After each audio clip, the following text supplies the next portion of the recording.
If there's no Judas, there will be no cross, there will be no death. They need a Judas to signify that this is the Christ. Because Jesus was too humble that if you see him and his disciples, you can't even differentiate them. So they need a kisser, somebody that need to kiss him to identify him. They need a signaler, somebody that need to point, say that is the one. Listen, if you don't have enemy, your life is not going anywhere. You need enemy to go far. He said he prepared a table before me in the presence of my enemy. Where there's no enemy, there's no prepared table. For you to have a prepared table, there has to be an enemy. For you to be a Joseph, to be a prime minister, you need your brothers to sell you. Your brothers have to become your enemies. For you to be a David, you need a Goliath. For you to be a Mordecai or Esther, you need a man. Everybody need an enemy to get to their glorious destiny. Ask your neighbor, where's your enemy? The Bible said in the book of Luke 6 from verse 12, the night came to pass in those days that he went out to the mountain to pray, and he continued all night in prayer to God. And when it was day, he called his disciples to himself, and from there he chose 12, whom he also named apostles: Simon, whose name is Peter, Andrew, brother James, John, Philip, Bartholomew, Matthew, Thomas, James, the son of Alphaeus, Simon, called Zealous, Judas, the son of James, and Judas Iscariot, who became his traitor. He became his betrayer.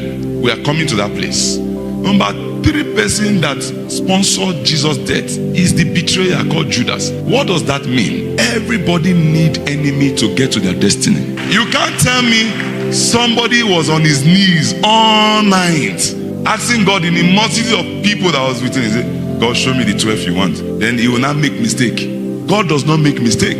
Everybody God appoints, he appointed for a reason. The day you are chased by a lion, that's the day you know your leg is fast. There was a hospital where people broke their leg. They were all sitting down, and they don't know how a bear walked into the hospital. Bam! And immediately the bear entered. Those sitting on wheelchair were the first to stand up. They were healed instantly, and they ran faster than those that were fine. The bone adjusts. You have not seen pressure. Pressure produce diamond. Enemies are sent to unveil your strongest potential.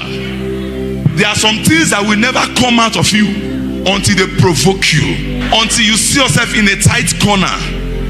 There was our chemistry teacher in those days. He said, if you push me to the wall, I will bounce back. Some people need to push you to the wall so that you will bounce back. Enemies are sent to push you to the wall so that you can bounce back. Are you hearing me? When there's no enemy, you will be so settled and comfortable, not knowing that there's still more about you. There's still more in you. You need an enemy. Don't run away from enemy. God allows enemies. God does. He does allow enemies. He allowed. He didn't send them. He allowed. The Bible says no temptation that have ever come to you is greater than you. The God in his infinite power will still make a way for you to come out. 1 Corinthians 10:13. No temptation has overtaken you except such as is common to man, but God is faithful, who will not allow you to be tempted beyond what you are able, but with the temptation he will make a way of escape that you may be able to bear it. There's always a way out. If there was no Red Sea, you won't know that God can part ocean. You need a Red Sea to show the hand of God. Jesus saw a man that was blind. He said, this blindness is not because of anybody's sin. He said, it is to reveal the glory of God. He came to the grave of Lazarus.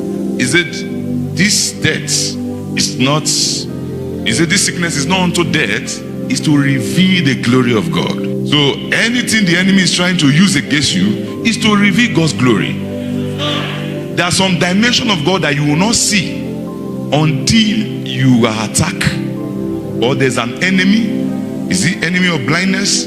How to prove that God can make the blind to see. That's what that man's life was talking about.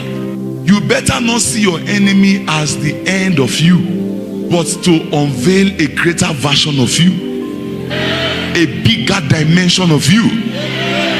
So even God said, a man's foes will be those of his household.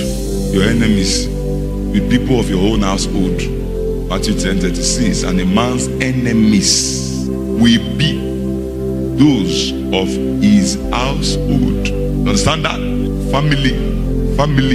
So it should help you say, in case you think you don't have enemy, check your family well. You will find one.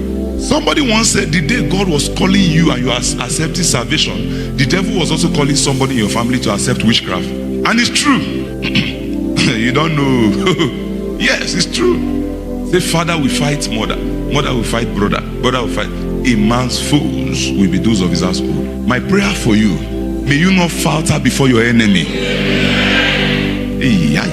That's what the book of Proverbs said. It said, any man that falter before his enemy is like a mud, a water that you stamp, then the water become dirty. You should not falter before your enemies. You should be bold before your enemies. Don't see your enemy and start crying, God, what kind of life is this? Oh God, the enemy I beg now.